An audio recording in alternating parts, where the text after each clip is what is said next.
buenos días. Soy Manuel Castro. Con Carmen de Andrés coordinamos el módulo 4 del máster en Tecnología e Innovación Digital en Ingeniería. Un placer teneros a todos por aquí. Estamos ahora mismo 26 personas. Calculo que llegamos a 50 o 60 y 70 inscritos. Irán conectándose sobre la marcha. Por favor, si podéis todos, menos los ponentes, poner los micrófonos en off para que no se meta ningún ruido. Y también apagar los vídeos si podéis los de fuera. Los ponentes, como digo, dejarlos abiertos los vídeos y los micros también si podéis ponerlos apagados, aunque ahora también presentaremos a cada uno. Y ya vamos empezando un poco la sesión de hoy. Hoy hablaremos sobre experiencias de innovación en empresas y el sector público español. Y ya le paso la palabra a Carmen de Andrés, que como una de las coordinadora conmigo de este módulo del máster, y presentará a los dos primeros ponentes y yo luego presentaré al último en último lugar. Tendremos unas preguntas después de cada uno de ellos y luego al final también dejaremos como 10 o 15 minutos para preguntas para acabar antes de las 2 como está previsto. Venga, muchas gracias y ya te dejo la palabra, Carmen. Sí,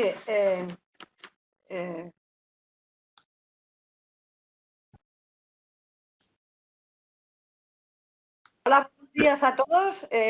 No es fácil elaborar un módulo sobre innovación en la ingeniería y las obras públicas. La verdad que llevamos un mes intenso de colaboración con la UNED y el Colegio de Ingenieros de Caminos para hacer un módulo que fuera práctico. Nos hemos centrado en el mundo empresarial, tanto público como privado, y hemos incluido factores imprescindibles como los planes de innovación, la normativa de innovación, la financiación, y nos faltaba contar ejemplos de empresas que tuvieran políticas de innovación.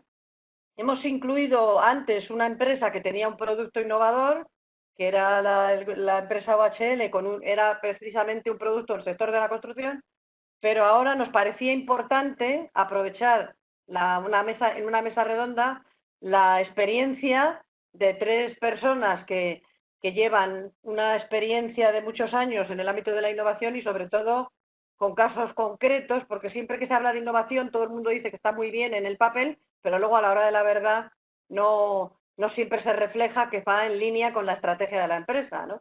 Entonces ahora nos ha parecido interesante organizar una jornada esta tarde que hable de los remates que nos faltaban, la financiación, ejemplos concretos de la sociedad digital y las ayudas que concede el CDCI, y por la mañana una mesa redonda con 3 ejemplos bastante distintos.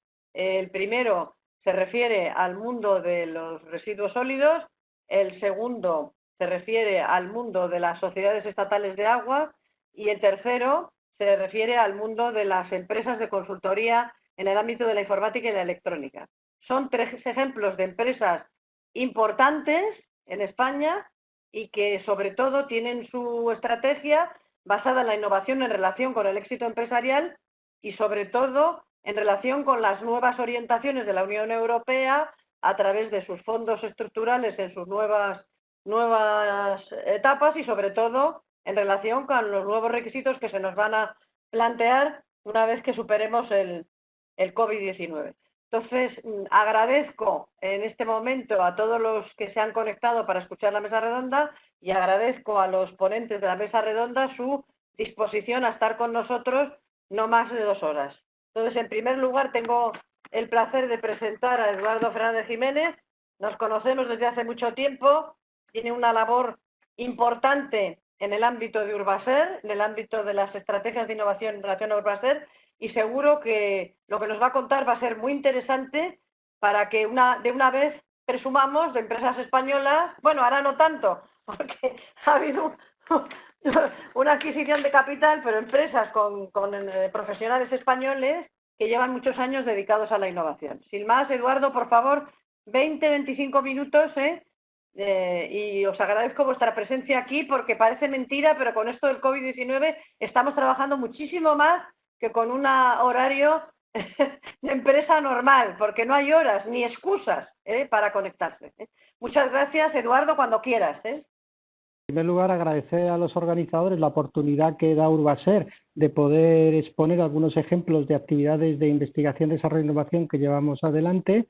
Yo voy a intentar hacer una presentación bastante práctica en el sentido de contaros cómo estamos desarrollando la innovación desde hace varios años en la compañía y algunos ejemplos muy concretos. Voy a compartir la presentación que tengo preparada, ¿vale? Que espero que la podamos ver todos.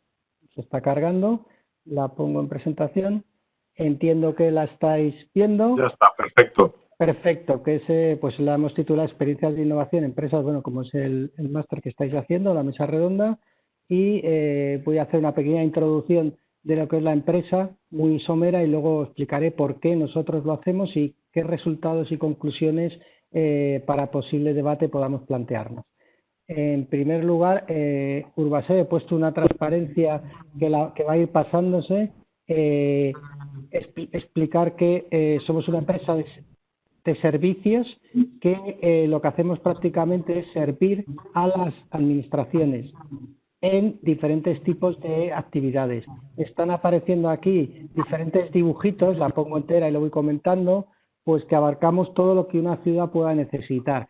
Como podéis entender, por ejemplo, un dato curioso, nosotros, nuestro sector es un sector estratégico en esta situación de alarma y estamos trabajando al 100% e incluso más, sobre todo lo que tiene que ver con la desinfección. ¿Pero qué servicios son los que prestamos, por entendernos? Pues básicamente lo que es la recogida del servicio urbano, desde que dejamos nuestros residuos en la puerta de casa, hacemos toda la recogida y luego vamos a plantas de tratamiento donde con diferentes tecnologías pues intentamos cumplir los conceptos que todos conoceréis de economía circular, Pacto Verde, etcétera. Todas estas políticas cuyo objetivo final es aprovechemos todo lo que podamos y al vertedero vaya lo mínimo posible. Eso es en la parte de tratamiento. Luego, dentro de lo que es la recogida, no solo abarca el recogerlo, sino también todo lo que tiene que ver con limpieza, zonas verdes, cuidado de mayores, etcétera. Servicios a la ciudadanía, una palabra. No he puesto una transparencia sobre los datos, pero para que tengáis en magnitud, Urbaser, como bien decía Carmen en la presentación, hasta hace 2 años era una empresa perteneciente al grupo ACS, que conocéis todos, y desde hace 2 años pues se produjo una venta hacia un grupo chino, con lo cual nos accionariado chino. El volumen de personas que somos más de 35.000 personas en todo el mundo, estamos en más de 30 países y nuestra facturación de este año son sobre los 2.100 millones de euros. Es decir, somos una de las empresas más grandes en este sector, tanto a nivel nacional como a nivel europeo. En cuanto a qué entendemos nosotros por innovación, os pongo aquí un gráfico de lo que cuelga de nuestro departamento de innovación dentro de la organización, del cual soy el responsable, y hacemos todas estas labores que más o menos conocéis, que por un lado es la vigilancia, es decir, vigilar lo que hacen nuestros competidores o nuestros proveedores para ver qué tecnologías son las más novedosas a aplicar en cada uno de nuestros negocios. Luego, evidentemente, tenemos otra faceta importante que es la gestión del conocimiento, tanto interno como externo. Después tenemos todo lo relacionado con los proyectos que definimos estratégicos, que normalmente tenemos dos partes, una que es con financiación pública, gracias a los diferentes organismos que hay y que, según comentan, nos los van a plantear esta tarde, y por otro lado con nuestros propios fondos, los cuales, para que tengáis una idea, estamos invirtiendo en torno a 11 millones al año en proyectos de I+D+I. Evidentemente, la colaboración es fundamental porque nosotros sabemos de lo que es la práctica del negocio, pero no estamos centrados en las investigaciones o las primeras fases de investigación de los proyectos. Ahí normalmente pues colaboramos con universidades, organismos de investigación, etcétera. Somos la empresa del sector, yo diría a nivel europeo, no solo español, que dispone de un centro de innovación específico para hacer proyectos de I+D. Básicamente, este centro en lo que se distingue es en la escala, es decir, eso que los investigadores llaman el Valle de la Muerte, que es pasar de la investigación del laboratorio a negocio, pues ese gap o esa laguna la cubrimos nosotros con este centro de innovación orientada hacia la gestión de residuos. Luego tenemos todo el tema de las patentes, divulgación, y un tema importantísimo que también cuelga de innovación es todo el concepto Smart City o de las ciudades inteligentes, y aquí ya podemos meter la digitalización, el Machine Learning, inteligencia artificial. Bueno, pues es otra actividad que nosotros intentamos vigilar. En la siguiente Bueno, ¿y por qué organizamos todo esto cuando somos una empresa de servicios que en principio no es una empresa tecnológica? Es decir, nuestro negocio no es tener la mejor tecnología en un sector determinado, sino poder ofrecer la mejor solución. Nosotros siempre colaboramos con tecnólogos, que normalmente son proveedores, ingenierías, etcétera, para ofrecer una solución en función ¿a qué? A las licitaciones públicas. Es decir, aquí lo importante para nosotros, y siempre lo hemos manifestado, es que para poder fomentar más la investigación, desarrollo e innovación en este sector y en otros muchos, es que las administraciones en sus licitaciones o en su compra pública favorezcan o puntúen de alguna manera el esfuerzo de innovación que tienen que hacer las empresas. Por poneros un ejemplo, yo llevo 20 años en Urbaser y hasta la fecha y hacemos más de 300, 400 licitaciones al año. Solo ha habido 2 licitaciones que yo conozca en 20 años donde expresamente se ha recogido como un valor de puntuación para los concursos a los que las licitaciones en las que nosotros estamos, un valor importante o significativo por las actividades de I+D que desarrolla la empresa. Es una de las conclusiones que sí que si queremos fomentar la I+D es necesario que los contratistas públicos favorezcan en sus pliegos de alguna manera ese tipo de esfuerzos que hacen las empresas. Nosotros, por otro lado, ¿qué hemos hecho? Pues los planes de innovación. Es decir, nosotros para organizarnos, ahora os presentaré el plan que tenemos vigente, donde ahí recogemos cuáles son nuestras prioridades estratégicas y con las que queremos desarrollar, porque vemos que en los próximos años es lo que se va a pedir por parte tanto de licitadores nacionales como internacionales, ¿vale? Y luego, fundamental, la innovación, nosotros lo que hemos organizado es una sistemática de trabajo, porque mucha gente tiene ideas o el problema básico es cómo pueden llegar hasta el final del proceso para que acaben en un desarrollo tecnológico interesante o comercial. ¿Qué resultados o cosas prácticas que os puedo comentar? Pues por un lado, desde el punto de vista de las licitaciones y también desde el punto de vista de la metodología, nosotros ya desde hace muchos años, concretamente desde 2006, tenemos la certificación de AENOR para el sistema de gestión de I+D. Esto, lo importante son 2 cosas en la certificación. Desde el punto de vista de negocio es que se valora o se pide como requisito las licitaciones, es una puntuación que exigen normalmente, pero lo importante para nosotros sobre todo y también para los que quieran plantearse este tipo de certificado es sobre todo el ámbito de actuación en el cual te certifique. Si veis, no lo veréis porque está en pequeñito, nosotros estamos certificados en investigación y desarrollo en prácticamente todas las áreas de negocio, lo cual nos permite poder presentar este certificado, pues independientemente de que sea para tema de jardinería, tema de limpieza, tema de tratamiento, etcétera, ¿vale? Esto es lo que en principio nos permite el poder licitar por un lado y a la vez nos exige internamente a tener una metodología concreta, recogida en los manuales, en los procedimientos que no voy a explicar, para poder llevar adelante las ideas que nosotros queremos desarrollar. Eso es un resultado concreto y el otro es que ya desde hace varios años ya llevamos 3 planes de innovación, pues tenemos que escribir y comprometernos a nivel de la alta dirección en cuáles son las estrategias que queremos hacer. En este caso, las vigentes hasta el 2023, que se pueden cambiar porque estamos normalmente cada año revisamos esas líneas, las tenéis recogidas en esta presentación y básicamente son las que afectan a todo el negocio. En primer lugar, lo que ya conocéis como economía circular o todo lo que tenga que ver con el tratamiento de residuos. A nosotros, ¿por qué hacemos esto? No solo porque seamos innovadores convencidos, que lo somos, sino también porque la practicidad, nuestros criterios fundamentales para tener concursos en tratamiento son 2. Uno es el precio, que hoy en día, y tal y como está la economía, pues pesa mucho, pero el otro fundamental es cuánta cantidad de residuos dejas de mandar a vertedero. Es decir, si nosotros cogemos Madrid, una planta que genera 300.000 toneladas, y ahora mismo decimos, con las estadísticas del Ministerio de Transición Ecológica, que el 40% va a vertedero, si yo soy capaz de proponer una acción innovadora que en vez del 40 vaya al 30, o sea, ahorro 10 puntos a vertedero, tengo muchas posibilidades de ganar ese concurso, yo o la empresa que se presente. Y de ahí es donde es necesario hacer mucha investigación o innovación para poder llegar a esos ratios. Aparte de todos los requisitos legales que nos imponen las directivas comunitarias, como ya sabéis. Ese para nosotros, el concepto de economía circular, es una línea prioritaria en la cual tenemos varios proyectos. El otro importante está relacionado con la movilidad sostenible y con los servicios urbanos. Os pongo 2 ejemplos.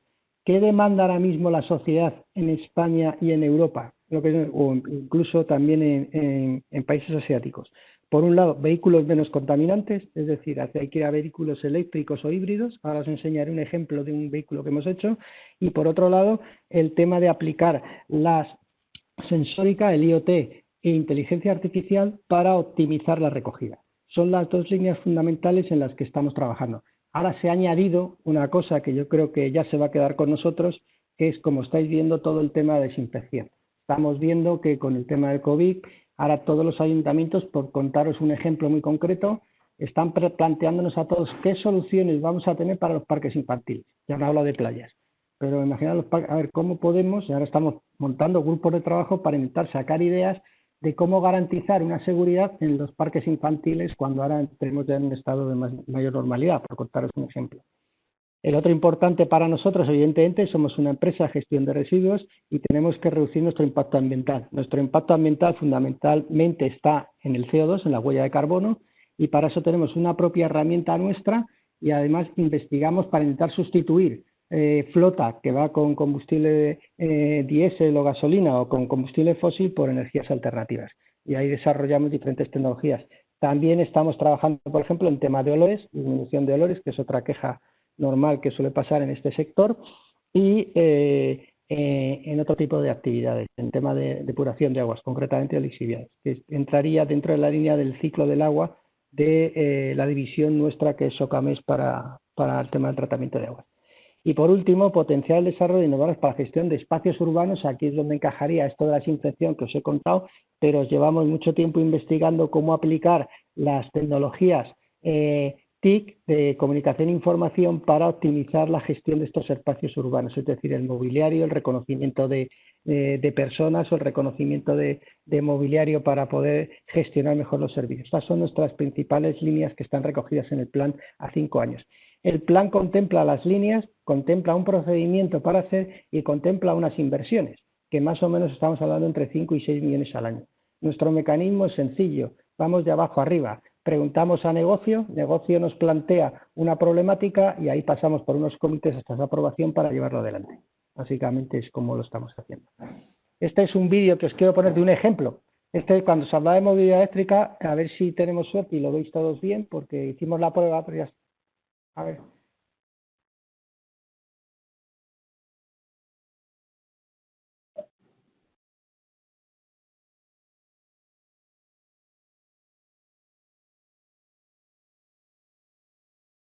No se oye el sonido, Eduardo. ¿Y cómo podemos...? No sé, has subido los altavoces, ¿te acuerdas que había que poner los altavoces para que se oyese? Sí, yo lo he subido todo al... ¿No? ¿Tú los oyes ahí? No. Yo lo oigo, pero puedo quitarlo de aquí. Perdonad, la tecnología. A ver si se oye ahora. No sé si no se oye lo tiempo.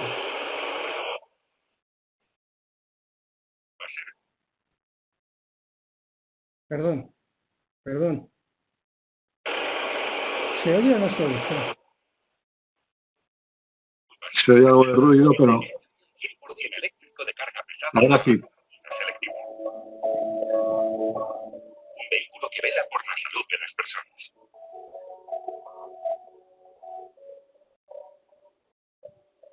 Vive el medio ambiente. Y contribuye a hacer la ciudad más amable.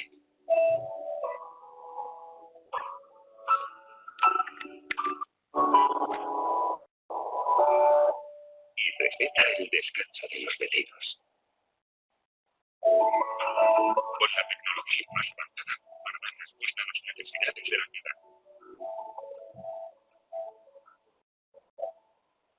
El mejor camión de recogida de residuos para las ciudades que van un paso más allá. Bueno, no sé si la... Sí, se ha oído bien.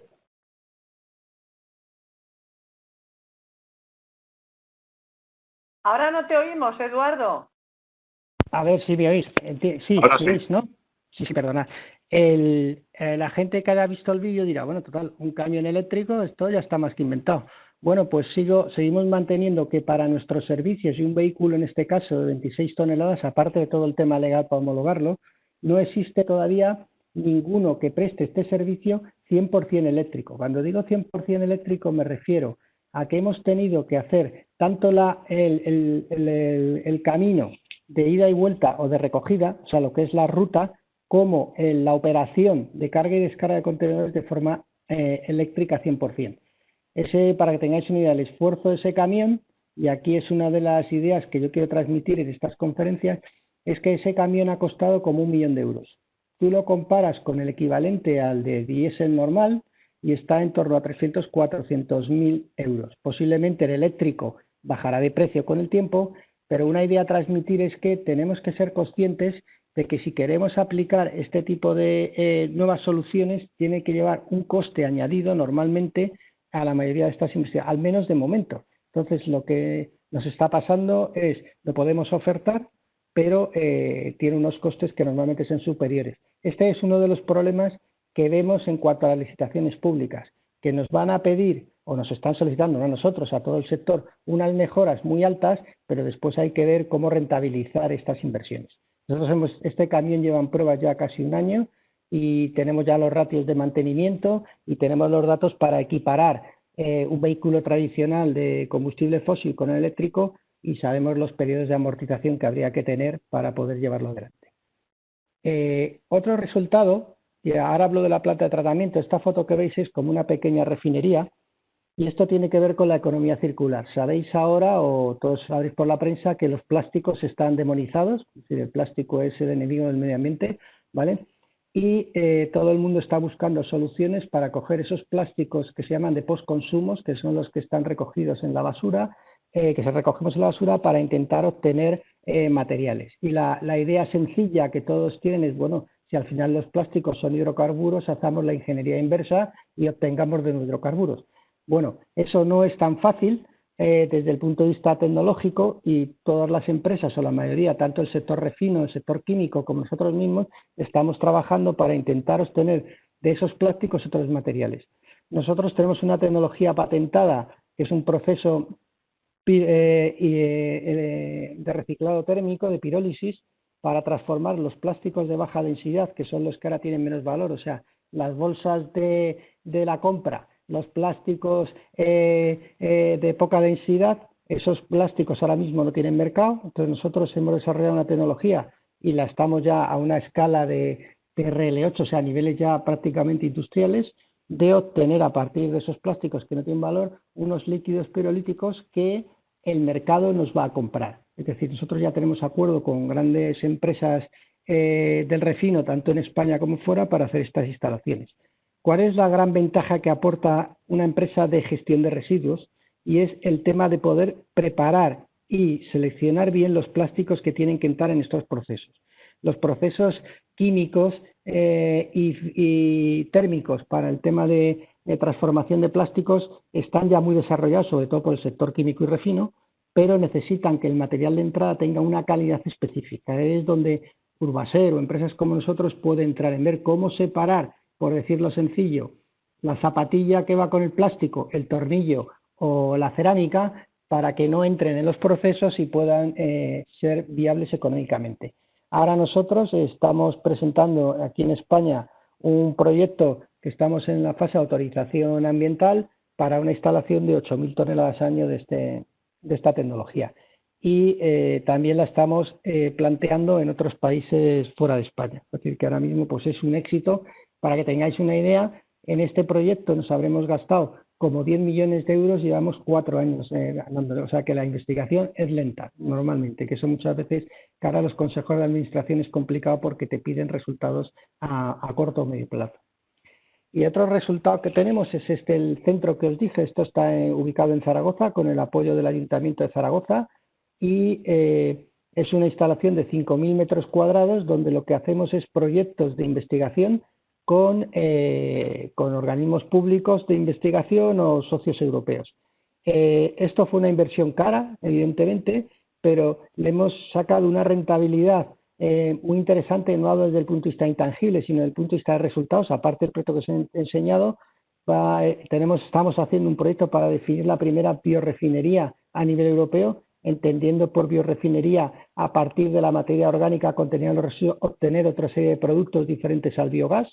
También tenemos proyectos relacionados con el upgrading de biogás y aplicamos otras tecnologías para mejorar el compost. Esto a nosotros nos está permitiendo darle el dato económico a las tecnologías que nos proponen. Nosotros vemos a muchos tecnólogos, a muchas universidades que vienen con ideas que han desarrollado en el laboratorio, pero ellos nos explican muy bien los procesos o los aspectos técnicos, pero nunca pueden entrar, porque tampoco es su labor, en lo que es la valorización o la rentabilidad económica de sus procesos, que es lo que nosotros intentamos hacer aquí a una escala ya no industrial, pero prácticamente industrial. Por poneros un ejemplo, en la planta de plásticos es una instalación que tendrá casi 1.000 toneladas año de capacidad de procesado, y nuestras plantas de tanto el túnel como los digestores, etcétera, son instalaciones que siempre están trabajando sobre toneladas de residuos, nunca hablamos de kilos, ¿vale? Tenemos un laboratorio, por supuesto, etcétera, pero eso es la escala a la que nosotros nos gusta trabajar, porque lo que nos exige la compañía al final es que podamos darle valoración económica o hacer un modelo de negocio de esas tecnologías, ¿no? Que es al final donde nosotros estamos.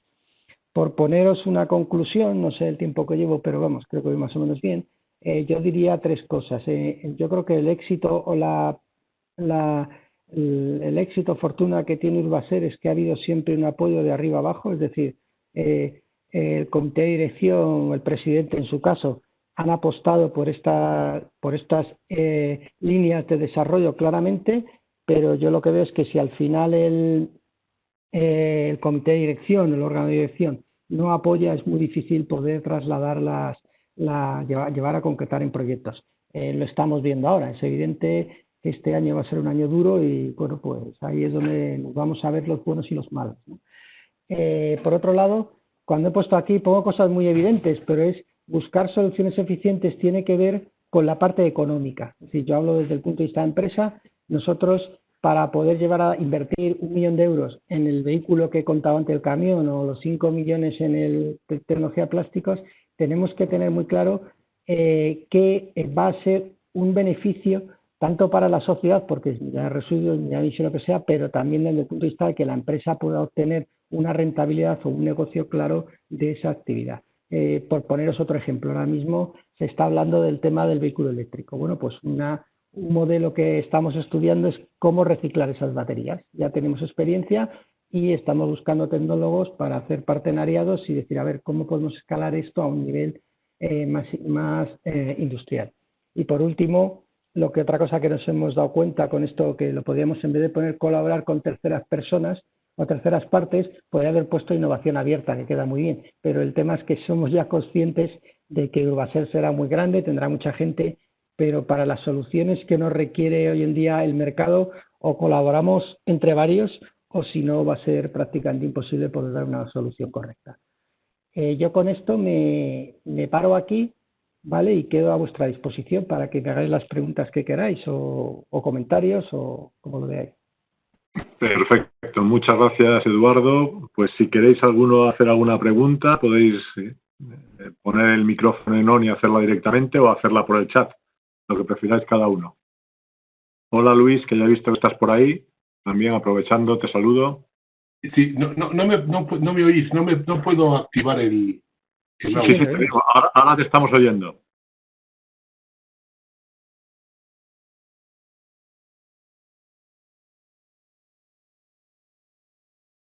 Ahora no. Ahora ya no te oímos, Luis. Antes te vemos un segundo, pero a ver dónde estás.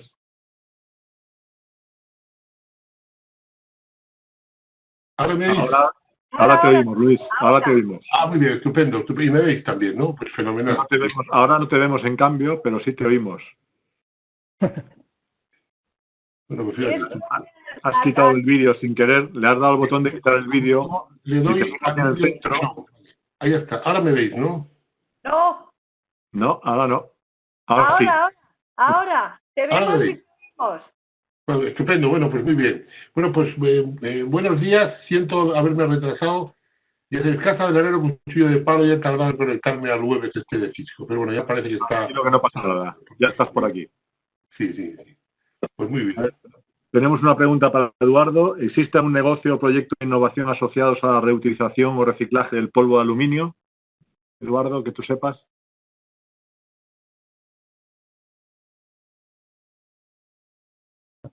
A ver, sí, contesto. A ver, en principio, nosotros ahora mismo tenemos una división de industrial cuya marca comercial es Ertego, que es 100% del grupo, pero no tenemos nosotros ahora mismo ningún negocio del reciclado del polvo de aluminio en el que nosotros estemos involucrados o que tengamos conocimiento, ¿vale?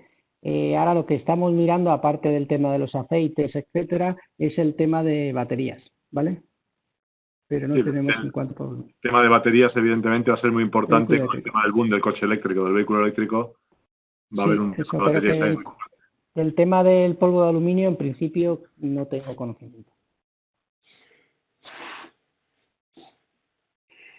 Dice también otra pregunta de Antonio, ¿qué va a hacer Urbaser para evitar la propagación del COVID? Si tenéis algún Sí, plan a de... ver, vale, o sea, es decir, aquí nosotros, nuestra obligación como empresa de servicios, y hablo ya no como Urbaser, sino como servicios urbanos, ahora lo que estamos todos es buscando soluciones para evitar la propagación, ¿vale? Que es lo que nos van a exigir los concursos. Entonces, nosotros ahora mismo estamos viendo soluciones en 3 campos, ¿vale? En 3 cuestiones. Voy a hablar básicamente de servicio urbano primero.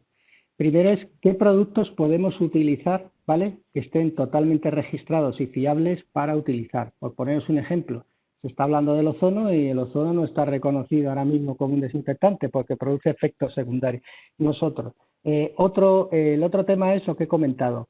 Estamos viendo qué poder hacer para los espacios urbanos poder garantizar un mínimo, por lo menos, porque el 100% nunca va a ser, vamos a evitar riesgos, que solución. Entonces estamos viendo cómo diseñar los nuevos parques, cómo podemos hacer la entrada, cómo podemos distribuir equipos para higienizar a los niños, por poner un ejemplo, pero está siendo complicado. Estamos trabajando con otras tecnologías de desinfección más desarrolladas para el tema de la contenerización. Es decir, en vez de estamos utilizando, por ejemplo, una pulverización con microgota para que permanezca más tiempo en el contenedor o se higienice. Estamos trabajando con 2 universidades para ver cómo podemos garantizar el tema de las playas, aparte ya de que lo ubiquen o no ubiquen, pero cómo podemos evitar que una playa en la arena pueda haber un riesgo por contaminación.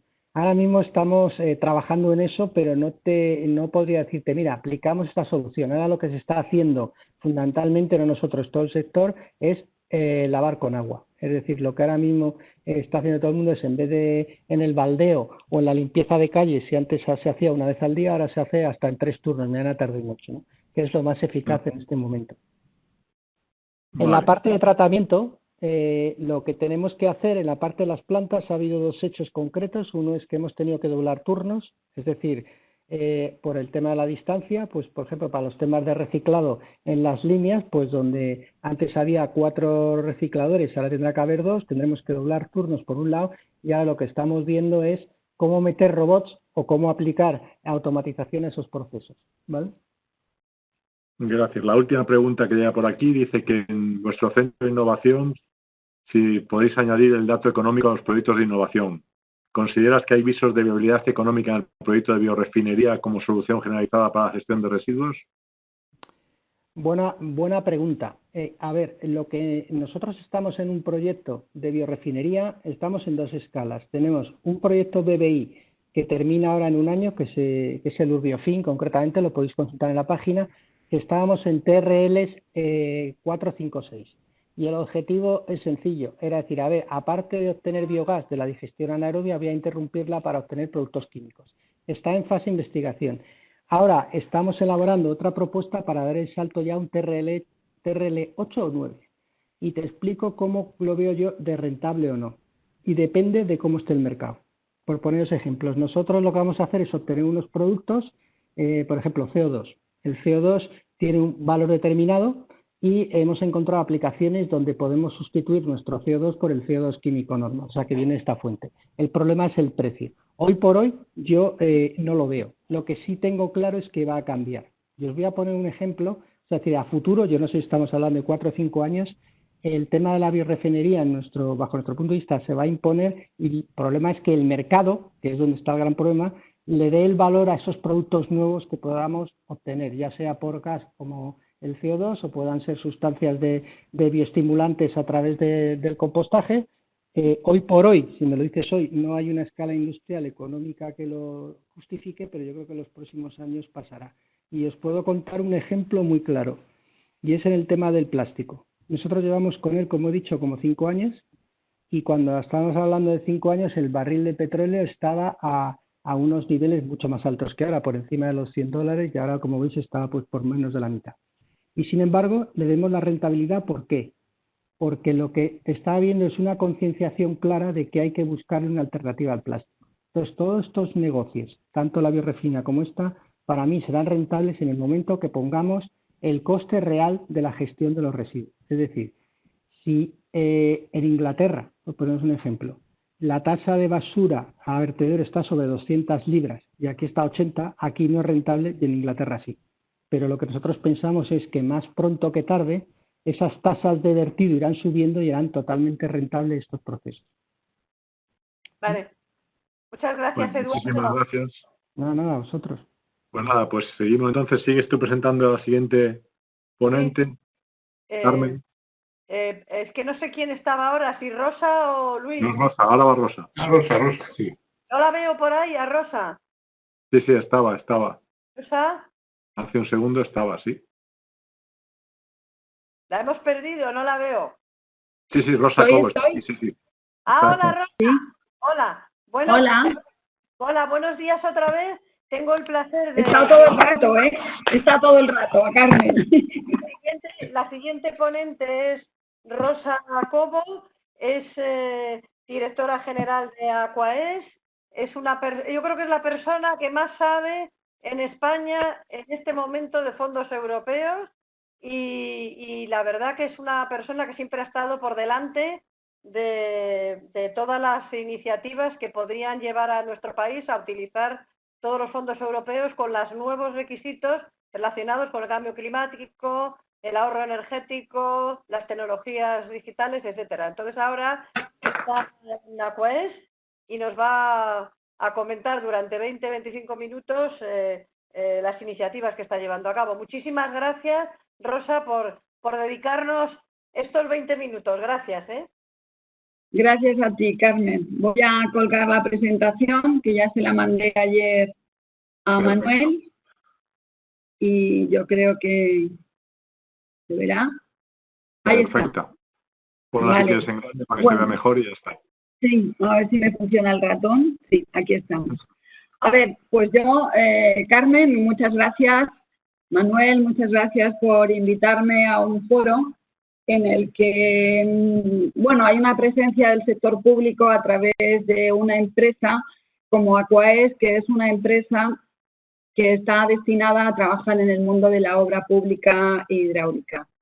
Y yo voy a enfocar la presentación desde el punto de vista de la innovación, no solamente en relación con la tecnología, donde Aquaes tiene un cierto papel, sobre todo de activación de soluciones tecnológicas, y luego explicaré cómo, sino también innovación desde el punto de vista de cómo trabajar desde lo público. Es decir, las sociedades estatales de agua han supuesto una revolución de cómo hacer las cosas, en concreto en la construcción, en el diseño y en la explotación de la obra pública hidráulica, con criterios o fórmulas de funcionamiento que difieren sustancialmente de la tradicional actuación de los gobiernos desde lo público. Y entonces han supuesto un antes y un después de cómo actuar en este sector a través de una serie de criterios de innovación, como digo, relacionados no solo con la tecnología, sino también de cómo actuar,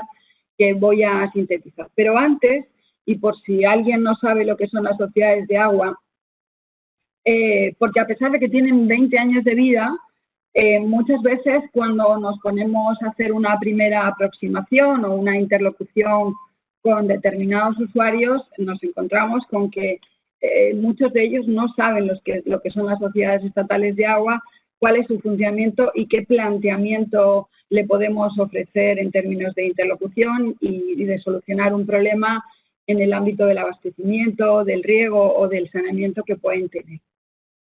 Son sociedades que se crean a finales del año 1996 y que desde entonces han tenido un funcionamiento continuado. De hecho, hay mucha obra pública hidráulica en este país que han ido construyendo estas sociedades. Desde mi punto de vista, yo creo que la dimensión inicial estaba un poco exagerada porque se crearon 13 sociedades de agua, una por cada una de las cuencas hidrográficas y luego otras 4 sociedades que tenían objetivos concretos. Por ejemplo, Depurbaix se creó como sociedad estatal de agua solamente para la construcción de la gran depuradora del Bajo Llobregat, en Barcelona. Casega, Canal Segarra-Garriga, también se crea en el año 2000 con el único objetivo de construir un gran canal de riego en Cataluña. Estamos hablando de una inversión que en este momento estamos culminando de más de 750 millones de euros y que tenía ese único objeto social. Canal de Navarra, otro tanto. Canal de Navarra en este momento sigue existiendo, es una participada al 60% por Aquaes y tenía como objetivo fundamental la construcción de un canal de riego con los recursos del embalse de Itoiz, un canal que atravesaba Navarra de norte a sur. Y luego se creó en aquel momento inicial, en el año 2002, Trasagua, para el famoso en aquel momento trasvase del Ebro, que finalmente, como sabéis, no se realizó y quedó convertida en Aquaes. Bueno, esta amplia desarrollo de sociedades que en su momento inicial se crearon, digamos, no eran muy eficientes desde el punto de vista económico y desde el punto de vista de las estructuras que había que mantener y han sido objeto de una serie de procedimientos de fusión, de forma que al día de hoy solo quedan 2 sociedades de agua y una participada, como he dicho, que es Canasa, Canal de Navarra, que son por un lado Aquamed y por otro lado Aquaes. Aquamed tiene una alta especialización en todo lo que se refiere a desalación de agua marina. Todo el programa agua que se pone en marcha en la legislatura 2004-2008 como alternativa al trasvase del Ebro lo desarrolló en su momento Aquamed, que además, por supuesto, ha realizado y sigue realizando otro tipo de obra pública hidráulica. Y luego Aquaes, en la que yo estoy ahora trabajando, que desarrolla en todo el territorio nacional obras de abastecimiento, de saneamiento y depuración, canales de riego y también algunas obras de carácter medioambiental. Bueno, pues esta es la situación actual con 2 grandes empresas de agua que dependen funcionalmente del Ministerio de Tutela, que en este momento es el Ministerio de Transición Ecológica y Reto Demográfico, y desde el punto de vista de la accionariado depende del Ministerio de Hacienda a través de la Dirección General de Patrimonio del Estado.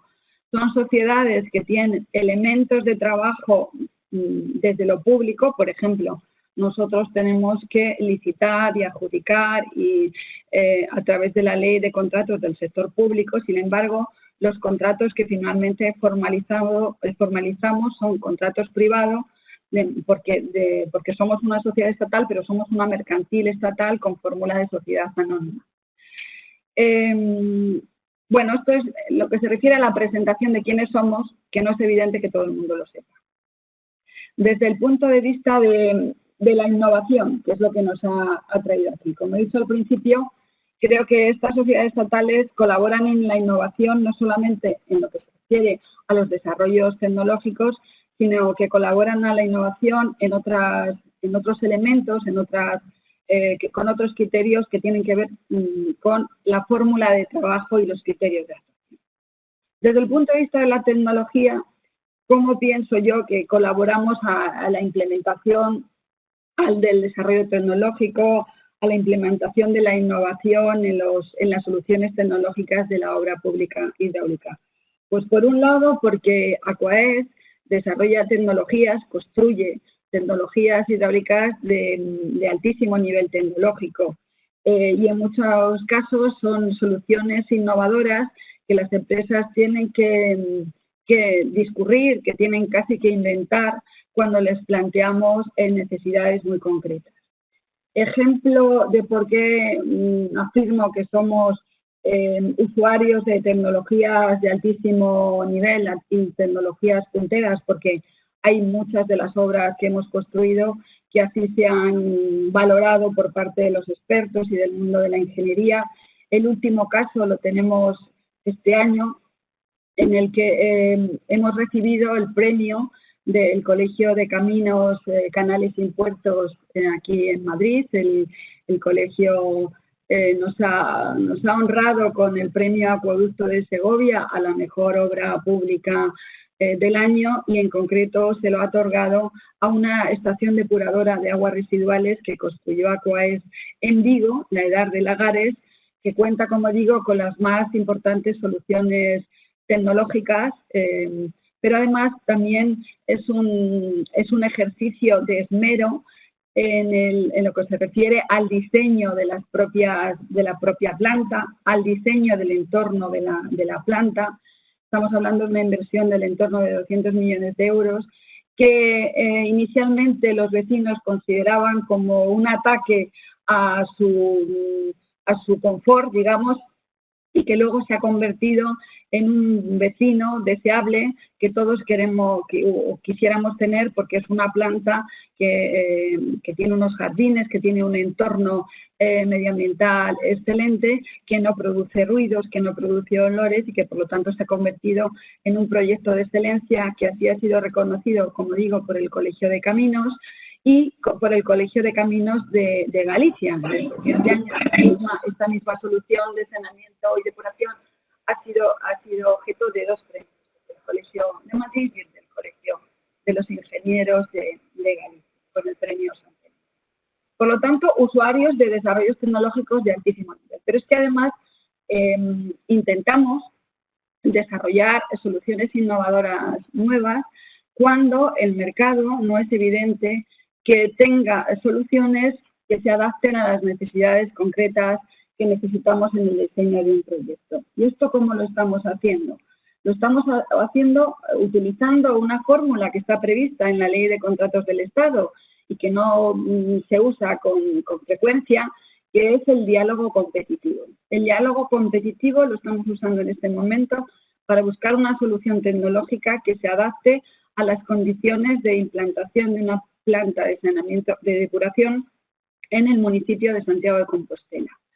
Tenemos unas limitaciones espaciales para fijar esta solución que hacen que las tecnologías al uso en el mercado no dieran respuesta, y hemos establecido una fórmula de contratación de diálogo competitivo de tal forma que las empresas tienen que ir diseñando de acuerdo y en negociación y en diálogo con nosotros, con los ingenieros de la sociedad, una solución que se adapte a las condiciones de espacio, por un lado, y por otro, a un sistema de construcción, eso ya no es tan innovador, que significa que hay que ir implementando y construyendo la nueva solución de depuración a la vez que se mantiene en funcionamiento la depuradora actual. ¿Por qué? Porque la nueva depuradora se construye en la ubicación de la actual y anterior depuradora, y por lo tanto hay que combinar el aspecto de nuevo desarrollo de depuración con mantenimiento de la depuración existente. Y en ese sentido, el diálogo competitivo ha sido muy bien acogido por las empresas constructoras del sector del agua que se han presentado masivamente. Ha habido 9 candidatas en UTE y, por lo tanto, muchas más empresas involucradas en esta búsqueda de la solución adecuada para la edad de Silbouta en Santiago de Compostela. Finalmente se han seleccionado 4 con las que se está trabajando, y al final del proceso, que será en agosto de este mismo año, tendremos ya una solución con un diseño de proyecto que se ajuste absolutamente a las necesidades de solución que exige esta aglomeración de Santiago de Compostela. Pero no solamente desde este punto de vista de usuario o de proactivo o de organización proactiva en el desarrollo de innovaciones y desarrollos que necesitamos para solucionar a situaciones concretas, sino también yo creo que podemos poner de relieve el aspecto innovador de las sociedades de agua y Aquaes en este caso desde otros puntos de vista. Por ejemplo, desde el punto de vista de la financiación. Las sociedades de agua son innovadoras en la medida en que garantizan la ejecución de toda la obra pública hidráulica que tienen encomendada. Es decir, no están condicionadas a la existencia de un presupuesto público, de unos presupuestos generales del Estado que, como todos sabemos, condicionan la viabilidad de la ejecución de obra pública en todos los países. Desde el primer momento en el que se le encomienda a ACOAES una determinada actuación, se determina un esquema financiero que garantiza la disponibilidad del recurso para que ese proyecto se pueda llevar adelante sin espera a buscar unos presupuestos alternativos. Eso significa que hay un esquema financiero garantizado, bien es cierto, en colaboración con los usuarios, en colaboración con empresas, en colaboración con el mundo privado en muchos de los casos, en un modelo que finalmente se adapta a las disponibilidades de estos usuarios en la medida en que el modelo de actuación de las empresas de agua de ACOAES supone o exige la recuperación de los costes de inversión vía tarifas. Es decir, es la única organización en el sector público español que aplica uno de los principios estructurales de la Directiva Marco del Agua, que se refiere a la recuperación de los costes de los servicios en el sector de agua, de las inversiones en el sector del agua. Es decir, aplicamos ese principio a través de la recuperación de los costes de inversión, luego contaré cómo lo hacemos. Aplicamos los principios de quien contamina paga, que son principios que todos conocemos, de los que todos hablamos y hemos oído hablar, pero que realmente se aplican poco en la realidad de la obra pública hidráulica en nuestro país. Esta recuperación de costes se hace a plazos razonables que permitan que no sean gravosos para los usuarios a los que se les aplica este principio. También yo creo que incorporamos un elemento de innovación en lo que se refiere a la relación, al tipo de interlocución que tenemos con nuestros usuarios. Esta implicación de los usuarios la planteamos, la buscamos y ellos la admiten, digamos, agradecidos, porque no suele ser lo habitual, desde el primer momento, desde el momento del diseño de la solución tecnológica para su abastecimiento, para su saneamiento.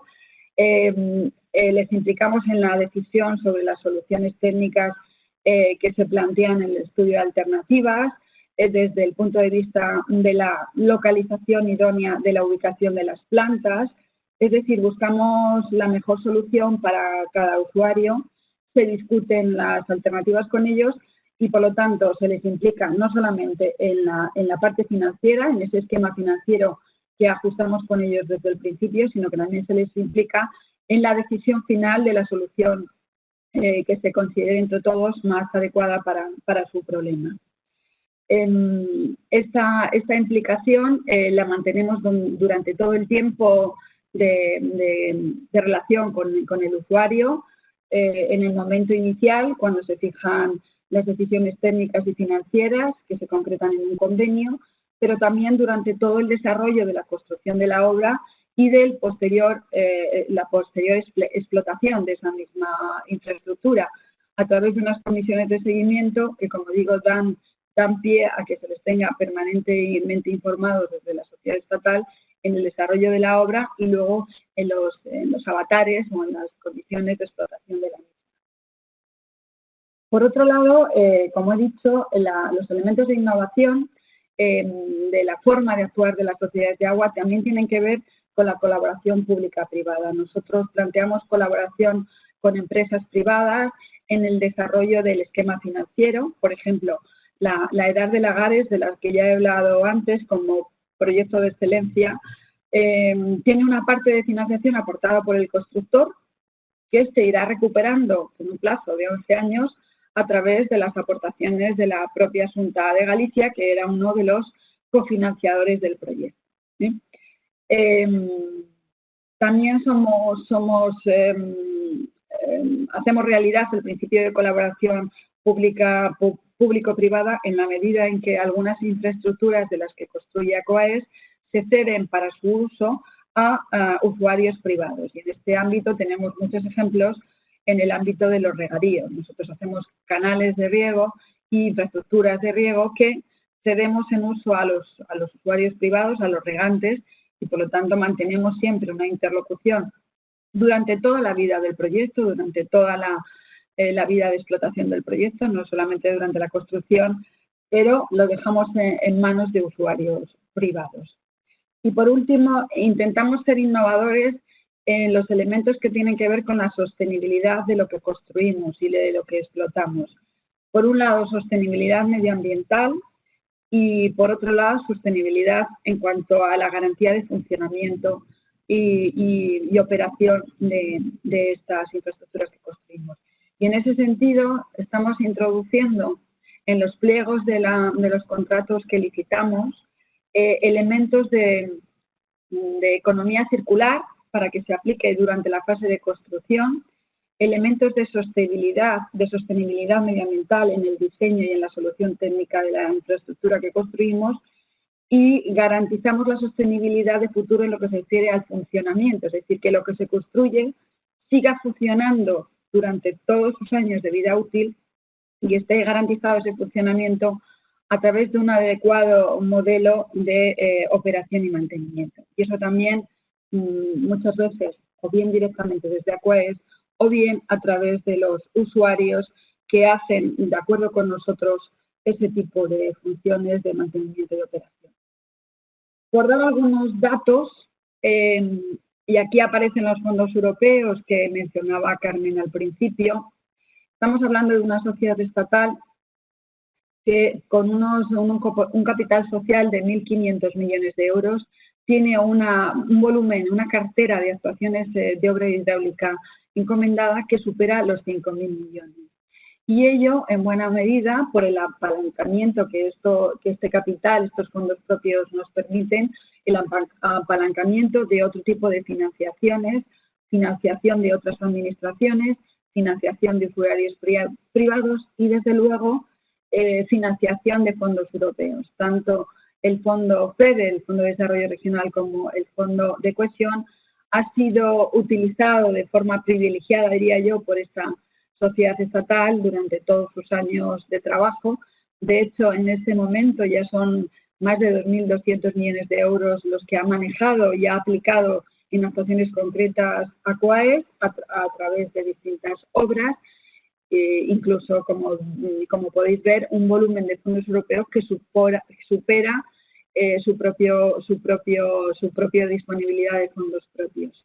En este momento también estamos trabajando en el paquete de obras que tenemos encomendadas con fondos propios en el periodo 14-20 en el entorno de los 300 millones de euros.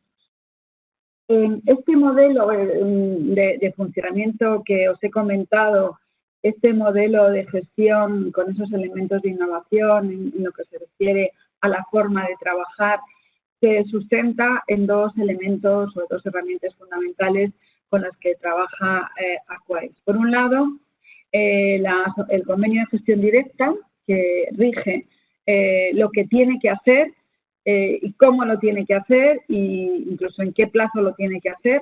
Es decir, el convenio de gestión directa es el marco general de actuación donde el Consejo de Ministros le dice a la sociedad estatal qué proyectos tiene que desarrollar, cómo tiene que financiar esos proyectos, es decir, ya viene fijado el esquema financiero de cada uno de ellos, cuáles son los criterios y los procedimientos para construir, para explotar cada una de las obras encomendadas, cuáles son las fórmulas de recuperación de la inversión y cuáles son las obligaciones y el régimen de explotación que finalmente se acuerda para cada una de las actuaciones. Por lo tanto, el convenio de gestión directa, que como digo aprueba el Consejo de Ministros, es nuestro marco de actuación, nuestra Biblia, y a partir de ahí, para cada una de las actuaciones encomendadas, se desarrollan los convenios de cláusulas particulares con cada usuario. Es decir, nosotros en cada actuación tenemos que localizar el usuario interesado en el desarrollo de esa obra pública hidráulica, el usuario beneficiario de esa obra pública, con el que establecemos un convenio de colaboración que fija las fórmulas de financiación y la fórmula de recuperación de costes de inversión específicas de esa actuación. Porque, como digo, el esquema de financiación está aclarado, está claro desde el principio, pero siempre trabajamos con el principio de recuperación de costes que fija la Directiva Marco Europea, la Directiva Marco del Agua. ¿Cuál es el esquema financiero tipo que ofrecemos a los usuarios, ¿no? Y que esto, lógicamente, difiere mucho del esquema de financiación de lo público tradicional, que es que el Estado financia al 100% a fondo perdido las infraestructuras hidráulicas. En nuestro caso, hay esquemas de financiación que difieran, pero que siempre están dentro de este entorno. Por un lado, fondos propios, que aportamos en un porcentaje variable, en un máximo del 50% siempre del coste de la actuación, pueden ser el 50 o porcentajes menores a ese. Trabajamos mayoritariamente o generalmente con fondos europeos. En este periodo de programación 14-20 estamos utilizando fondos europeos solamente para saneamiento y depuración, y los fondos varían según el tipo de región, entre el 35% para las regiones más desarrolladas al 60% para las regiones menos desarrolladas, aplicando en todos los casos una flat rate del 25% que nos evitan tener que hacer análisis coste-beneficio de cada uno de los proyectos. Luego, en el esquema financiero siempre hay aportaciones de usuarios, aportaciones que pueden ser durante el periodo de construcción de la obra o no. Esto no es obligatorio. La mayoría de los esquemas de financiación no llevan aportaciones durante el periodo de construcción de la infraestructura.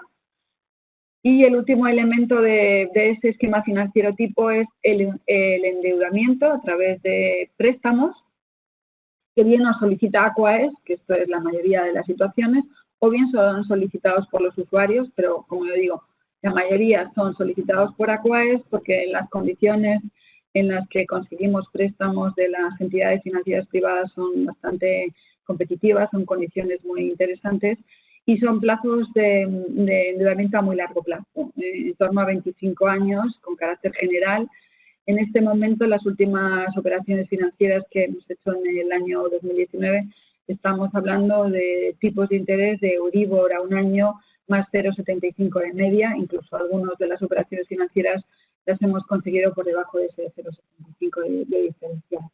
Por lo tanto, el esquema financiero y las ventajas que este modelo de trabajo desde las empresas de agua suponen para los usuarios y en administraciones autonómicas, administraciones locales, comunidades de regantes.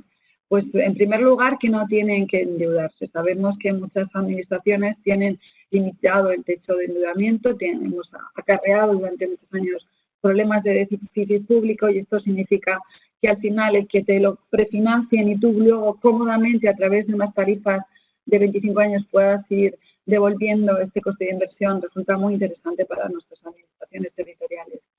La segunda ventaja, lo he dicho antes, disponen de una infraestructura largamente deseada en un periodo de tiempo cierto, porque no están condicionados a los avatares de las disponibilidades de los presupuestos públicos. La carga financiera que supone la recuperación de la inversión vía tarifas se hace compatible siempre con las disponibilidades presupuestarias de las administraciones o de los usuarios, de forma que esta carga financiera vía tarifas no sea onerosa y se pueda asumir con holgura. Y por último, tenemos la ventaja de que incluso antes de que nuestro Ministerio de Tutela, a través del Consejo de Ministros, nos encomienden actuaciones, podemos avanzar en los estudios y en la redacción de los proyectos, pudiéndole presentar ya a los usuarios un avance de lo que va a ser la solución a la necesidad hidráulica que tienen antes, como digo, incluso de la decisión formal de encomendar la actuación a la sociedad estatal. Las fórmulas de recuperación de la inversión, como he dicho, pasa por la facturación a periodos largos entre 25 y 50 años, dependiendo del coste de la actuación y de la capacidad financiera del usuario, y unas tarifas que tienen dos componentes. Una componente fija que tiene que ver con la financiación que anticipa Aquaes a través de sus fondos propios y a través de la operación financiera que acuerda en cada caso. Y luego una componente variable que tiene que ver con los gastos de explotación, en los casos en que Aquaes explota la infraestructura que ha construido, y una contribución a los gastos generales de la sociedad. Porque hay que tener en cuenta que Aquaes no vive del presupuesto público, no vive de las subvenciones públicas, no es una administración, es una sociedad mercantil estatal y por lo tanto tiene que conseguir retornos financieros para subsistir, para la posibilidad de pagar su estructura, sus gastos de funcionamiento y su personal. Y por lo tanto en cada actuación cargamos una cuota de gastos generales de la propia sociedad. En cuanto a la explotación, ya he dicho, podemos hacerlo directamente por Aquaes o se puede acordar la cesión a los usuarios o a sociedades instrumentales que puedan tener los mismos en la explotación de las infraestructuras hidráulicas que construimos. Hay muchos ayuntamientos que tienen sociedades municipales de aguas y muchas veces la cesión se hace a esas sociedades municipales que son las que a partir de la finalización de la construcción pues se encargan de esa operación y ese mantenimiento. Nosotros, en tanto que la obra siga siendo de interés general, que son la mayoría de las obras que construimos, y por lo tanto la titularidad siga siendo del Estado, siempre hacemos un seguimiento de la explotación que hacen los usuarios. Hablando de las obras de interés general, tengo que explicar que no solo hacemos obras de interés general del Estado, es decir, mayoritariamente es nuestro Ministerio de Tutela el que nos encomienda actuaciones, pero también podemos hacer obras que sin estar declaradas de interés general del Estado, otras administraciones tengan interés en que Aquaes las ejecute y ello se hace a través de los convenios que se establecen con esas administraciones, bien autonómicas o bien locales. Por tener una idea de cuánto estamos, de qué orden de magnitud estamos hablando, tenemos encomendadas 136 actuaciones que suponen en realidad más de 385 obras, 385 que nosotros denominamos subactuaciones. Y tenemos un volumen de inversión, como he dicho antes, que a partir de unos 1.500 millones de fondos propios tenemos un volumen de inversión encomendada de más de 5.900.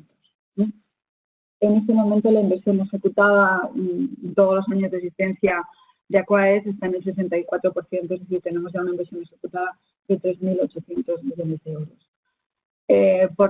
Ahí tenéis una representación por tipologías de inversión, pero yo creo que aquí se ve mejor, es decir, hay una mayoría de obras de regulación porque los embalses que hemos realizado, pues lógicamente tienen un coste medio muy alto y por eso el 30% del tipo de inversión encomendada a Aquaes, que son obras de regadíos a través de los grandes canales como el que he mencionado antes de Segarra-Garrigues, Payuelos y muchos otros, han supuesto o suponen un 30% del volumen de inversión encomendada.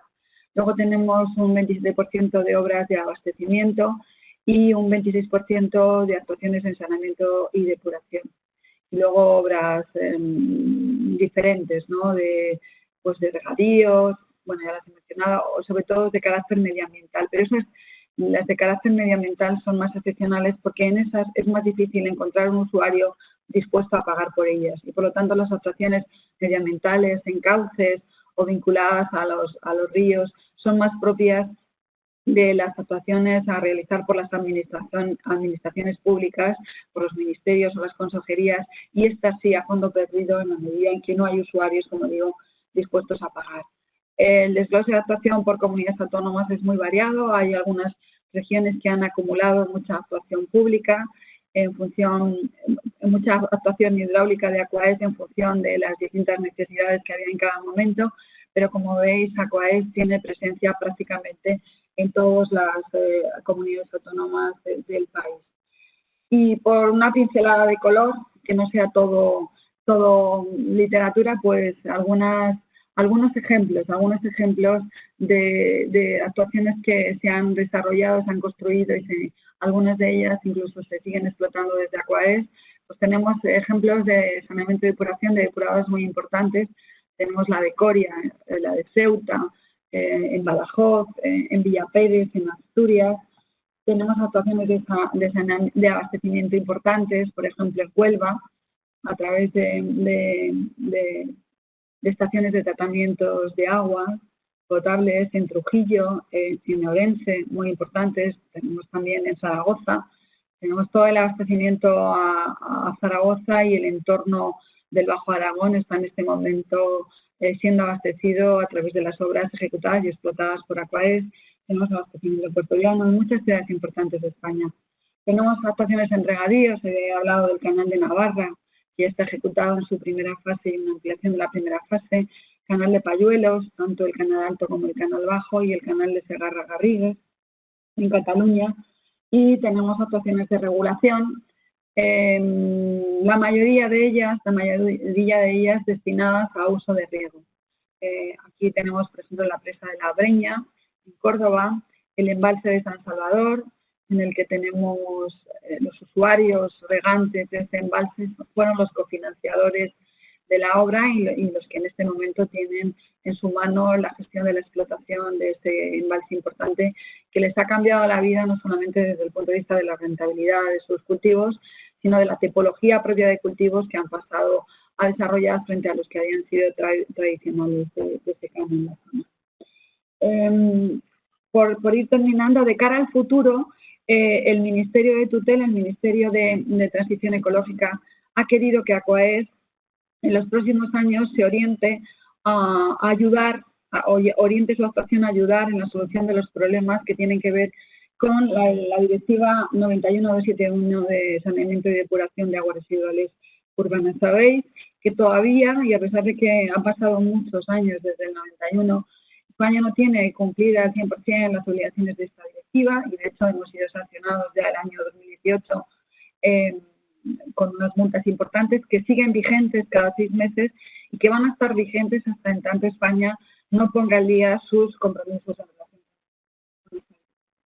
Y en ese sentido, el Ministerio de Transición Ecológica encargó a Aquaes la incorporación en ese marco de actuación que se comentaba antes, en ese convenio de gestión directa, nos ordenó incorporar un paquete muy importante de actuaciones de saneamiento y depuración, casi todas de ellas incluidas en los procedimientos de infracción que están iniciados por la Comisión Europea, que sabéis que en este momento ya son 5, y que ha dado pie a que Aquaes tenga que realizar estas actuaciones de saneamiento y depuración por un entorno de 700 millones de euros en un plazo relativamente breve, puesto que la mayoría de ellas están cofinanciadas con fondos europeos del periodo 14-20 y que tienen, por lo tanto, su periodo límite de elegibilidad en cuanto al gasto de inversión que ejecutemos el 31 de diciembre del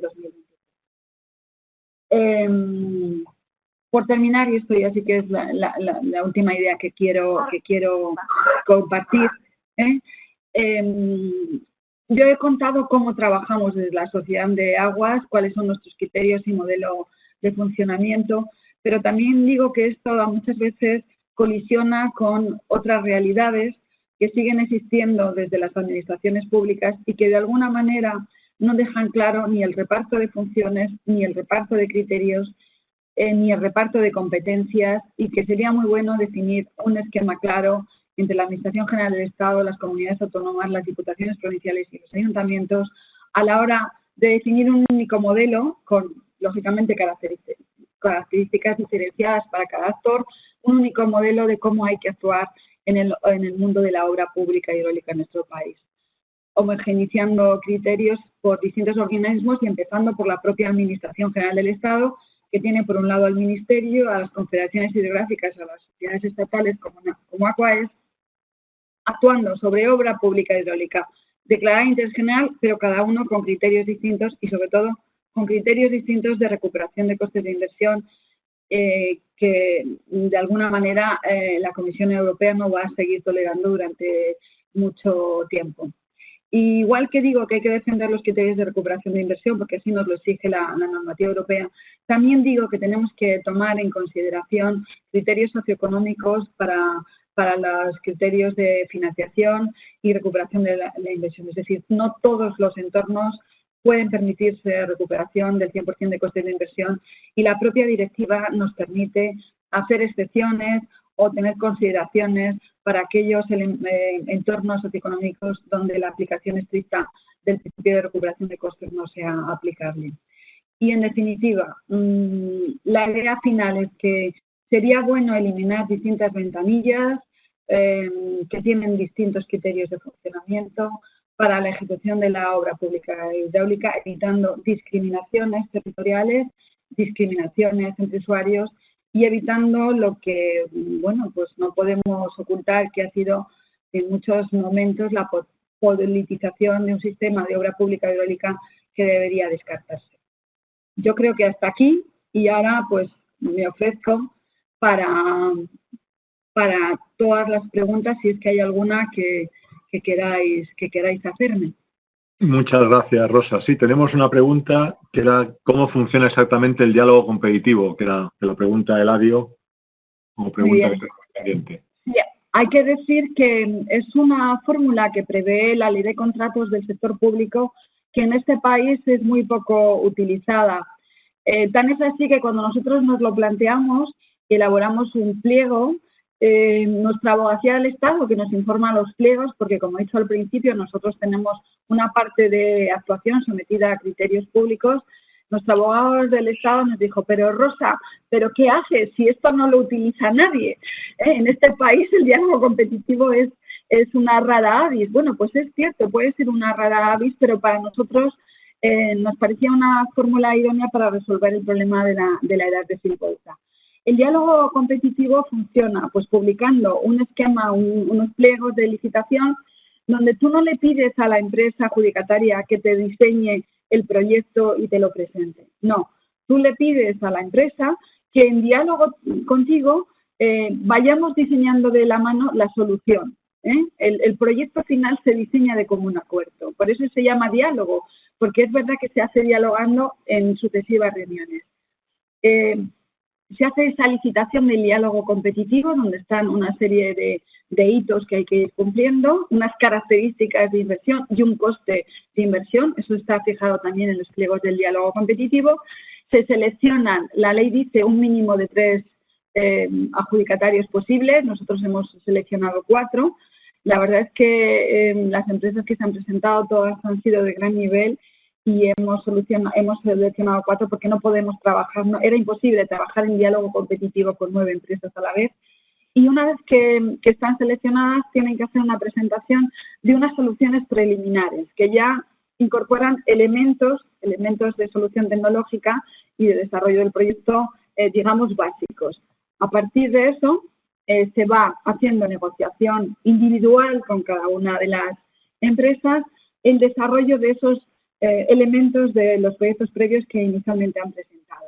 Y como digo, vamos acotando, vamos ajustando la solución tecnológica más idónea hasta que contamos al final con un proyecto único para cada uno de esos, en este caso, 4 posibles adjudicatarios, que luego la mesa de contratación de Aquae, donde está también la abogacía del Estado, decidirá de esos 4 proyectos finalistas cuál de todos ellos nos parece el más interesante, el más idóneo, y será el que finalmente se desarrolle sobre el terreno, será la obra que se construya. Para que os hagáis una idea, nosotros firmamos en marzo del año 2019 el convenio con el municipio, con el Ayuntamiento de Santiago de Compostela para lanzar este diálogo competitivo. En este diálogo competitivo se prevé una indemnización de 100.000 euros, en torno a los 100.000 euros, a todas las empresas que lleguen hasta esta fase final, es decir, que presenten un desarrollo completo, pero solamente una será la adjudicataria. Entonces, a las no adjudicatarias se las indemniza con un importe en torno a los 100.000 euros, y luego ya, una vez que se adjudique, ya solamente trabajamos, lógicamente, con la empresa seleccionada finalmente. Y como digo, en términos de plazos, empezamos en marzo del 2019, en agosto tendremos la solución técnica del proyecto para poder avanzar ya a partir de ese momento en la construcción. Muy interesante, muchas gracias. ¿Hay alguna pregunta más por ahí? Creo que hay una más pendiente. Pues muchas gracias, Rosa. Perdón, gracias a vosotros. muchas gracias, Rosa. Y seguimos ya con la última presentación, que vamos un poquito justo de tiempo. Si quieres, el último ponente que tenemos hoy es Luis Alberto Rodríguez Ovejero. Si quieres, Luis, ¿sabes cómo poner la pantalla? ¿Tú, Luis?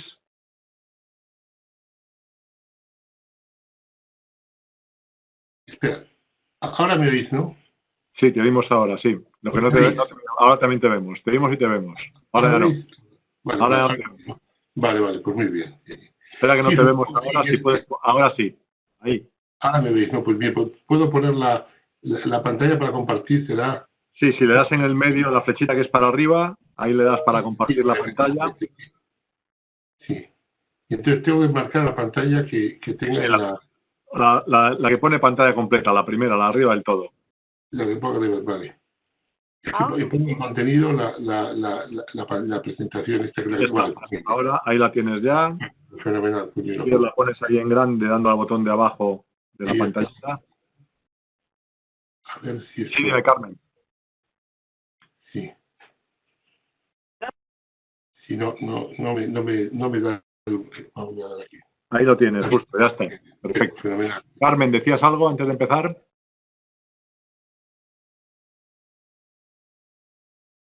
No te oímos, Carmen. Quita el micro. Ahora sí. Sí. Quería dar la bienvenida a Luis Ovejero, que no estaba al principio, que es ingeniero de caminos, presidente del grupo SATEC y que nos va a contar una serie de iniciativas muy interesantes de lo que hace su empresa, al que le agradezco la dedicación de casi 2 horas a esta mesa redonda. Muchas gracias, Luis. Venga, muchas gracias. Adelante, Luis, ya puedes empezar.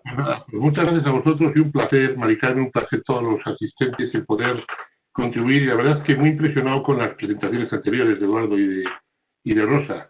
Se me he quedado con ganas de hablar con ellos, supongo que ya les contactaré porque digamos que este tipo de cosas, los dos han hecho referencia a lo interesante que es trabajar con terceros. Y yo creo que nosotros encontramos que seguro que vemos alguna oportunidad de hacer cosas juntos, ¿no?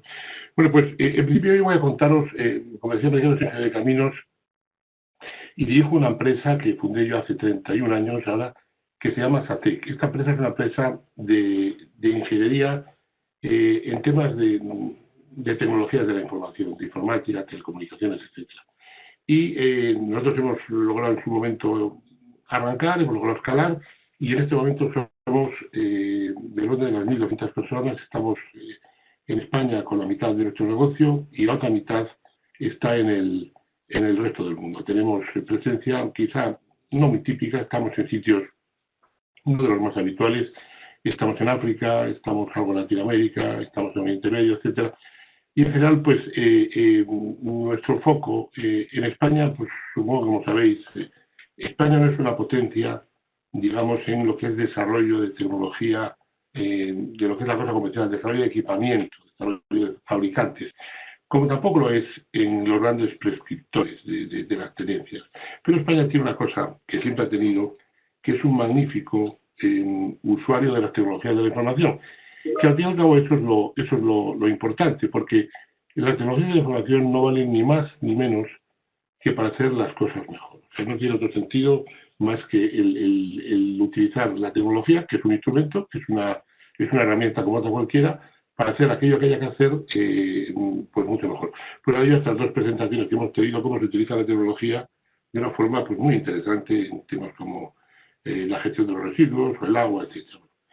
Bueno, pues yo tenía idea, cuando me invitó Mari Carmen a esta charla, de contaros otra cosa, porque SATEC en general trabaja mucho en las operadoras de telecomunicaciones y ahí hacemos mucha innovación. Hacemos innovación esencialmente en los procesos que hoy se llaman, que se llaman antes de modo distinto, de transformación digital, que es el conseguir que las telcos es un mercado enormemente competitivo. Y ahí hay una permanente lucha por hacer todo más eficaz y consecuencia de que los precios erosionan, las ofertas tienen que ser muy ágiles y eso requiere fundamentalmente muchísimo trabajo, ya no solo de marketing, que también hay mucha innovación, sino de las herramientas digitales de gestión de todo el end-to-end, desde la fase previa de lo que es, en fin, la definición del producto hasta la facturación final, pasando por la provisión, pasando por un montón de cosas, la facturación, etc. Entonces ahí trabajamos mucho en algunos verticales, como por ejemplo la salud, que es de lo que os voy a hablar hoy. Trabajamos también mucho en las utilities, el tema relacionado con toda la parte que está también pues muy vigente, que es la parte medioambiental, y de la salud es de lo que hoy os voy a hablar, y un poco en relación con lo que estamos viviendo del coronavirus. Nosotros, pues como todo el mundo, hemos partido de una inquietud sobre esto que está ocurriendo, y lo que hemos hecho, hemos pensado, en una plataforma que estamos desarrollando y tenemos una prueba de concepto, que es una plataforma de transformación digital enfocada a la previsión de los riesgos de la salud. O sea, en ese sentido, esto es lo que hoy vamos a hacer. Bueno, y en general, cualquier idea, digamos, de innovación, yo creo que hay un primer punto que tiene que tener, es un componente de ilusión. O sea, tiene que haber en la organización un punto, un drive, una intención colectiva de sacarles adelante, y en tanto cuanto más ilusión hay más imaginación, cuanto más imaginación pues hay mejores retornos. Entonces, siempre hay que pensar, en fin, en algo grande. Y nosotros hemos pensado que podemos contribuir como compañía, esencialmente, con la información, en la gestión de la información. Y la información puede salvar vidas. Este es nuestro eslogan. Hemos arrancado con esta premisa, con este elemento, digamos, inspirador. Entonces, la pregunta es primero, ¿por qué nosotros queremos desarrollar un servicio digital de prevención de riesgos? Y la pregunta es, pues, ¿por qué hay que hacer eso? Bueno, esencialmente, perdón, estoy intentando, vale. Esencialmente, yo creo que lo que nos está ocurriendo ha sido el mayor contratiempo que yo recuerde en mi vida profesional. Nunca ha habido una situación en la cual no se para Dios, que se para el país, que se para el mundo entero. Esto es nuevo, esto es una cuestión nueva, inusual y total y absolutamente inesperada. Evidentemente, otro punto de la situación es que si hay un riesgo laboral, pues el riesgo laboral es este, porque al final la gente no puede ir a trabajar. Entonces, desde luego parece razonable enfocar esta problemática desde la problemática de que estamos sufriendo una situación pues, muy grave, muy significativa de un riesgo laboral. Y luego lo que existe es, respecto a la información, una enorme confusión. Yo pocas veces recuerdo situaciones en las cuales os pasará a todos vosotros que tengamos tal bombardeo de artículos, de revistas, de opiniones, y yo creo que todos tienen, yo diría que no algo, sino mucho de positivo. O sea, yo la cosa que leo, las que puedo, pues encuentro algún valor.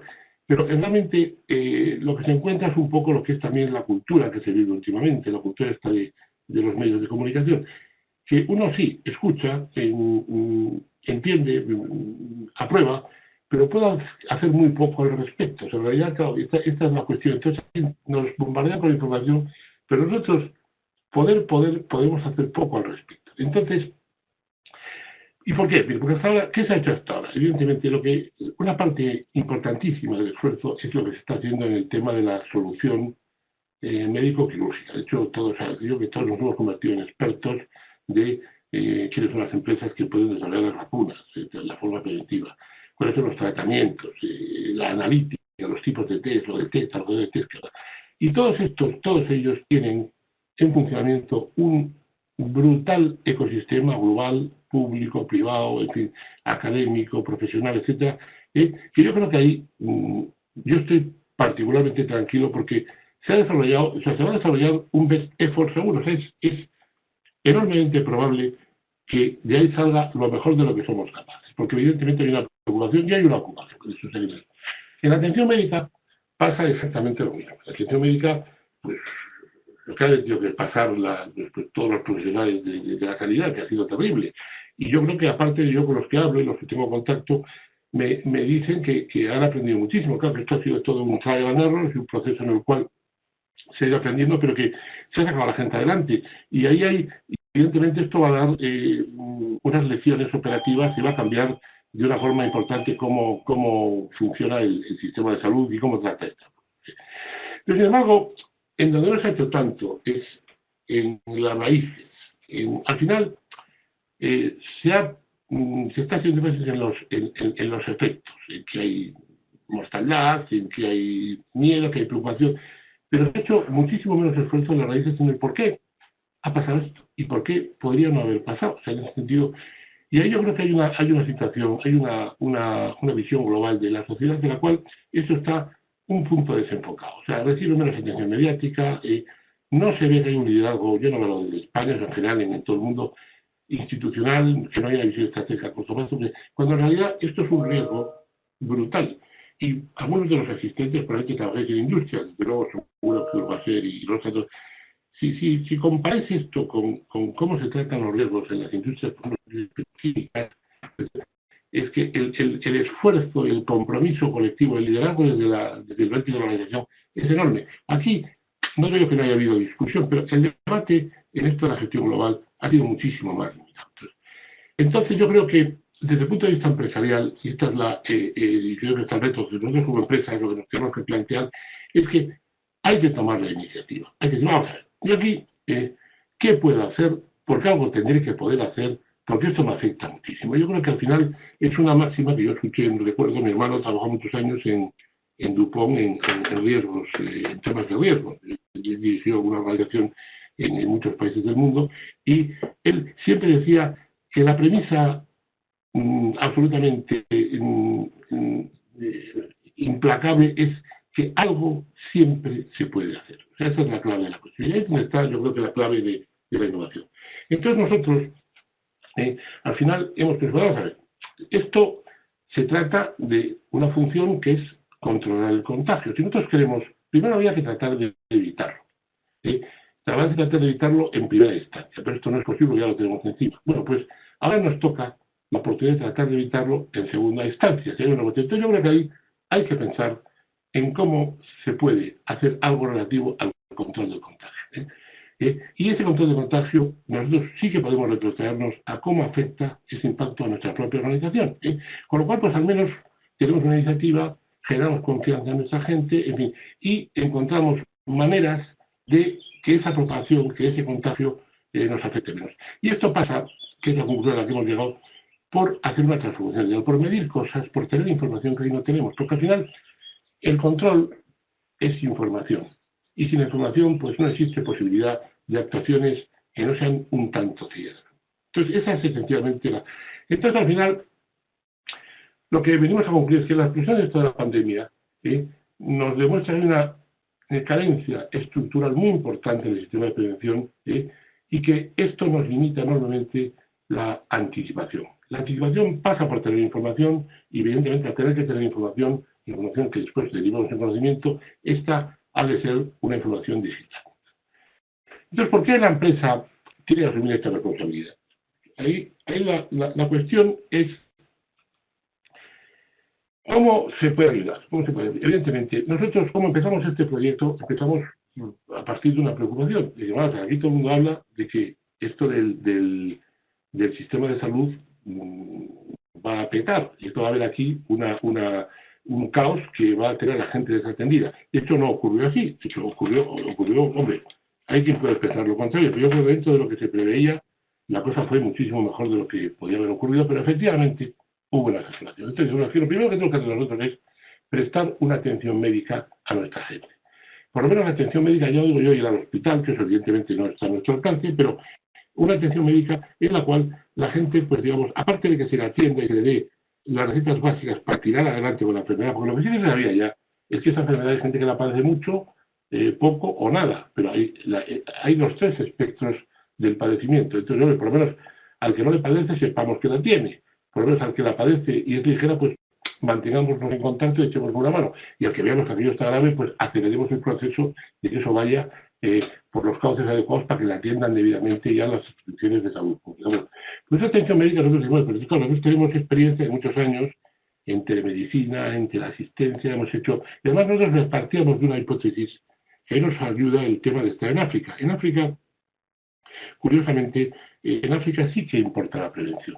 O sea, en África los sistemas de salud son patéticos. Es una situación, algún país está mejor que otro, pero en general la verdadera angustia ir a un hospital en un país de estos de África Negra, de los saharianos, porque realmente uno ve que de allí no le van a hacer nada bueno. O sea, es una situación de día que a veces el caballo está saturado. Entonces, pero sin embargo en África lo que sí que hay siempre es una conciencia de prevención. ¿Y por qué? Pues porque en África no están avanzados como nosotros. No hay que preocuparse de la calidad del agua, no hay que preocuparse de la calidad del saneamiento, de los contagios por otros motivos, no hay que preocuparse de cómo están de organizados los temas de calidad de los alimentos. O sea, todas las cosas básicas que nosotros tenemos, en África no las tienen, con lo cual, pues evidentemente la preocupación por la prevención es muchísimo mayor. Entonces, lo que a nosotros nos dio un cierto bagaje de conciencia sobre... Hicimos proyectos en su día en África, en los cuales hay elementos de prevención, y ya teníamos la cultura de pensar en los modelos de prevención. Entonces, bueno, digamos que La prevención en este caso, ¿cuál sería? Pues hay una cuestión que las empresas pueden hacer. Las empresas pueden gestionar información y gestionar cuestiones como la trazabilidad o como la localización o como, en fin, como la analítica de los datos. Hay muchísimas cosas que se pueden hacer. Nosotros hemos visto que quizás nuestro alcance, aparte de atender con la telemedicina a nuestros enfermos, que lo hemos hecho, sería el intentar posicionarnos en ver cómo se puede acercar uno a la alerta de que esto no vuelva a ocurrir.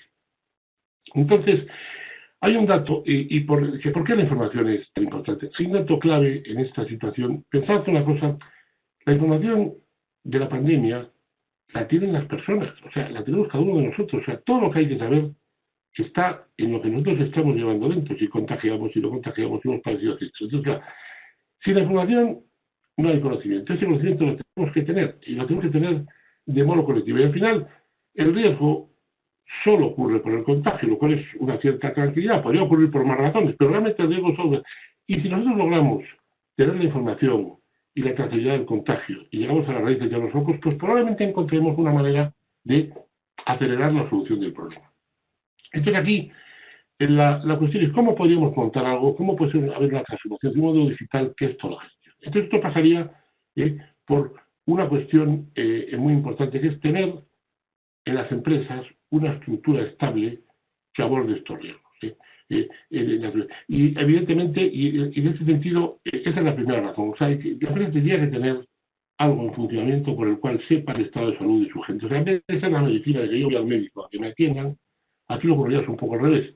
Es la empresa que tiene que demandar el estado de salud a los individuos, lo tienen que reportar, tiene que estar actualizado, y si tenemos esa información, tenemos muchísimo donde hacer. Entonces, luego la segunda cuestión, que es, en mi opinión, la más importante, que es al final lo que ocurre en riesgos laborales, el cuadro de índole que ocurre aquí también, es la concienciación cultural de las organizaciones. O sea, el transmitir a las personas de modo machacante, casi diría yo que religioso, o sea, es una cosa que hay que estar permanentemente encima de que son los portadores de la información y que la información salva vidas. Entonces, ellos pueden ser gente que contagie, puede ser gente que se puede contagiar, pueden ninguna de las dos cosas, pero la información que ellos aporten es de donde depende eso. Y entonces, la cuestión ya después es que con una estructura estable, con una información existente de la realidad de cómo está una empresa en términos de salud, y con una concienciación de vida, la tercera pata es que la tecnología puede hacer muchísimas. Y ahora que estamos tratando con esto, para lo que tenemos que ir funcionando y lo que tenemos que funcionar mañana, es espectacular cómo surgen las teorías, que si cosas de grafos, que si temas de Big Data, que si cuestiones relacionadas con inteligencia artificial. O sea que, al final, para resolver un problema de esto, de lo que te encuentras en el camino, en el proceso de ir y venir entre tener esta plataforma y conseguir hacer la predicción, es interesantísimo y es avanzadísimo las cosas que uno puede llegar a hacer. Entonces, al final, claro, dicho esto, pues claro, yo soy un firme creyente de que es la empresa la que dispone de los medios, y además la empresa es la que ocupa a la gente. Ahora viene la segunda crisis, ahora viene la crisis económica. Y la crisis económica es terrible, pero vamos, nosotros las empresas tenemos en nuestras plantillas a la población activa. La población activa es la que activa la economía. Entonces, realmente es que tiene que estar en nuestras manos, en manos de las empresas, hacer algo al respecto. Entonces, yo creo que es verdaderamente importante que sea la empresa desde donde nazca y se desarrolle esa inquietud para responder a este reto. Entonces, ¿cómo puede ser cómo voy de tiempo? Voy bien, ¿no? El modelo digital. Bueno. Nosotros hemos pensado en el modelo digital esencialmente en tres fases.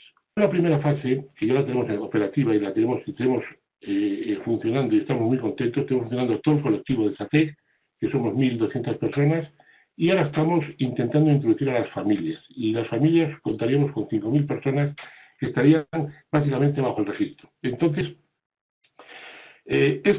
la clave es tener un registro, pero entonces el registro se consigue haciendo unas encuestas, cuyas encuestas al final la gente responde sobre su estado de salud, y en esas encuestas pues nosotros extraemos o tenemos un primer filtro por el cual sabemos cuál es el estado que cada individuo tiene en relación con la enfermedad, si está más o menos de modo general.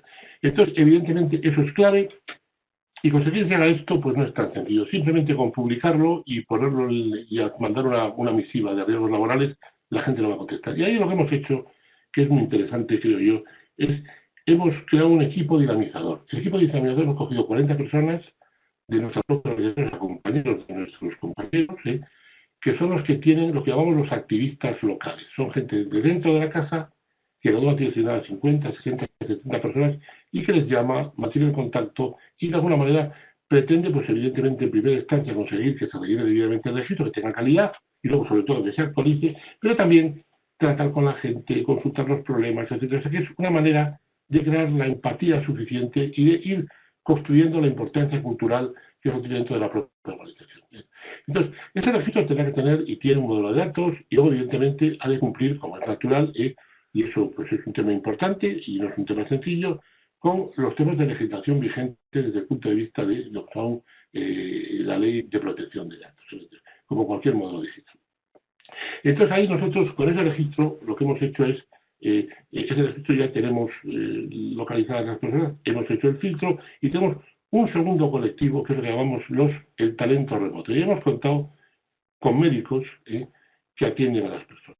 Entonces, tenemos una primera información sobre el estado de la gente, que es el registro, y una segunda información, que es las personas que pasan en algún momento por un proceso de duda, desde cuando están sufriendo la pandemia, pasan por el médico les atiende, el médico hace una historia clínica, el médico es el que tiene la información confidencial, el resto de la gente no dispone de esa información, y consecuencia de eso, tenemos un segundo nivel que es la historia clínica en la cual se hace el tratamiento del paciente. Estos médicos, evidentemente, están conectados a través de una plataforma que no estamos de muchos años, de la telemedicina, de teleasistencia, que funciona con todas las funcionalidades de historia clínica, videoconferencia, citas, en fin, todo lo que os podáis imaginar está ahí disponible, es como si estuvieras en el mismo hospital.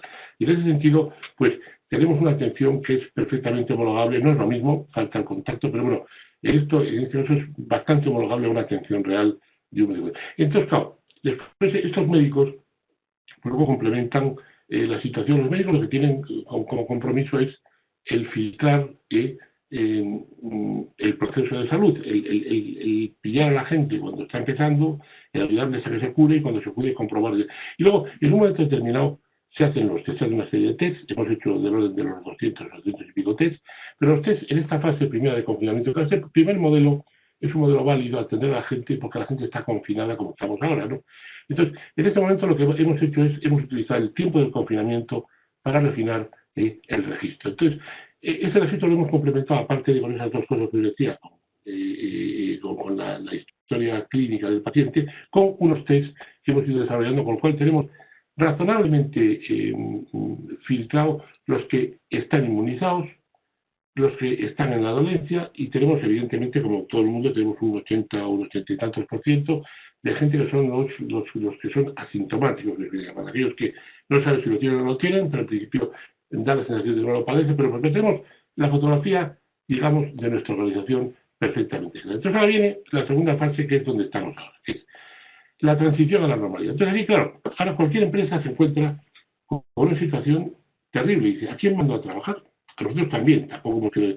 Pero nosotros de momento sabemos que eso hay que hacerlo de forma faseada, como supongo que hace todo el mundo. Evidentemente hemos tomado dentro de la oficina todas las precauciones de cámaras, de técnicas para detectar la temperatura en la entrada, división de los espacios, metacrilato entre las mesas, en fin, todo lo que uno se puede imaginar lo hemos puesto en marcha también, pero evidentemente decimos, ¿quiénes van a trabajar en primera instancia? Y nosotros ahí lo que tenemos es una parte del colectivo que sabemos que está inmunizado, con lo cual ahí tenemos menos, pero no digo poca porque nunca está del todo claro que no estén completamente inmunizados. Podría ocurrir que lo dejen de estar. Entonces, ante esa perspectiva y con prudencia, pero eso son gente que ponemos en primera línea. Por lo que ya tenemos una parte de la decisión, la tenemos tomada. Los primeros que van a trabajar son aquellos que no tienen peligro, con lo cual, adelante con ellos, ¿no?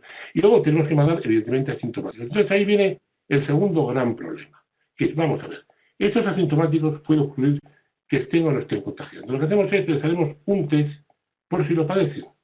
Y si lo padecen, no les mandamos a trabajar. Pero si no lo padecen, o que lo podrían padecer, les mandamos a trabajar. Por lo cual sabemos que de punto de partida no estamos mandando a trabajar a nadie, que nosotros, en nuestro mejor conocimiento, sepamos que puede contagiar. Bien. Bueno, pues dicho eso, empezamos a trabajar, nos ponemos en funcionamiento, y de repente alguien enferma. Entonces, lo que tenemos es una app por la cual este señor tiene que comunicar inmediatamente que tiene un síntoma de fiebre, un síntoma de los que son clásicos del coronavirus. Entonces, con ese síntoma en perspectiva, inmediatamente tiene que pasar por todo el ciclo de la telemedicina, del doctor, de tal y cual, para saber casi inmediatamente si ese señor está o no está contagiado del coronavirus. Y si lo está, se le retira inmediatamente de la circulación. Con lo cual, fijaros que hemos conseguido algo vital, que es cortar el contagio en la parte donde tenemos la primera visión razonablemente abordable de que alguien está contagiando. Pero eso no pasan 2 meses, ni pasa 1. A lo mejor pasan 4 días, 5 días donde pudo estar doliente y probablemente estuvo contagiando, pero no han pasado más que eso. Con lo cual ya tenemos un gran logro, que hemos acortado el periodo de contagio, que al final esto ya sabéis cómo es, como te decía siempre, yo recuerdo tiempos atrás, esto del crecimiento biológico es terrorífico, porque no es un crecimiento lineal, ni es un crecimiento exponencial, ni cuadrático, es un crecimiento de hoy hay 1, mañana 2, pasado ninguno, y de repente 25. Entonces, claro, por lo menos cubrimos la posibilidad de cortarlo de raíz antes de que salgan contagiados los 25. O sea que ahí tenemos un primer logro importantísimo. Entonces, lo segundo que hacemos es, tenemos una aplicación, bueno, no tendremos, la estamos desarrollando, tenemos la tecnología de localización de interiores, con la cual lo que vamos a hacer es monitorizar los movimientos de las personas en la oficina y la distancia que guardan con sus compañeros. Entonces, lo que nosotros hacemos es que al final sabemos, por ejemplo, en este caso, sabemos que la persona que ha caído enferma, registramos los 7 días anteriores, ahí tenemos unas herramientas, digamos, de grafos, de filtros, en la cual decimos, vamos a ver, y unos tratamientos estadísticos, y bueno, este señor ha estado exponiendo por el contacto directo, por el contacto de la cercanía, a estas personas en esta proporción. Y es lo que tenemos, lo que tenemos detectado es eso. Sabemos quiénes del resto de los compañeros de trabajo son susceptibles y en qué medida a verse contagiados. Entonces, claro, a esos les pillamos y les vamos a hacer usted hacer analíticos, metemos en el ciclo de eso, a ver si están o no están bien. Y si están bien, pues que continúen trabajando. Y si no están bien, pues lo retiramos. Con lo cual, eliminamos antes de la sintomatología el segundo elemento de contagio. Con lo cual, digamos, ya ahí tenemos la seguridad que aquel que da síntomas, le pillamos. Aquel que ha estado cerca de los síntomas, le pillamos también. Con lo cual, yo creo que tenemos una buenísima chance de poder paliar la extensión dentro de nuestra propia oficina. Con lo cual, y esta es la segunda parte de lo que estamos haciendo. Y luego vendrá la tercera parte que llegará, algún día llegará, en el cual esto se habrá terminado. Evidentemente estaremos todos tranquilos trabajando como siempre, llevaremos las precauciones donde las debemos, en fin, supongo yo que al final lo que suele ocurrir en estos casos es que se suele bajar el diapasón, pero bueno, y ahí lo que viene es el tercer gran reto, que es el verdaderamente importante. El tercer gran reto es que esto no vuelva a ocurrir. Entonces, para que esto no vuelva a ocurrir, hay que hacer la alarma temprana en otra proporción. Nosotros lo que esperamos es que estas herramientas, esta u otras, que es una cuestión de aquí no hay rocket science, esto es una cosa que se puede hacer con relativa facilidad. Al final, esta herramienta lo que consiga es tener un inventario de la salud colectiva, ya no de una empresa, de muchísimas empresas. Si nosotros tuviéramos eso en la Comunidad de Madrid, imaginaros, entonces habría una base de datos ya no de 1.500 o 5.000 personas de esa. O sea, habría una base de datos de 500.000, de 1 millón, de 10 millones, que eso daría una información enormemente relevante sobre el estado de salud. Si esas personas reportasen con una periodicidad razonable, si tienen fiebre, tienen esos síntomas, tenemos una información, un big data brutal sobre el cual se puede actuar de una forma inmediata y pillamos a la pandemia en el proceso previo a que se extienda, con lo cual lo evitamos. Claro, al final de la vida, cuando las cosas se evitan, no se valoran como cuando las cosas se sufren. O sea, pero mira, tenemos tan cerca de la pandemia que yo creo que es bastante razonable que aquellos que tengan que implementar estas reglas mediten sobre si es importante o no es importante el buscar una vía para poder evitar estas cosas. Y sencillamente, estas son las fases en las que cubre nuestro modelo. Entonces, al final, la lección que nos lleva a la crisis es, esencialmente son 3 lecciones.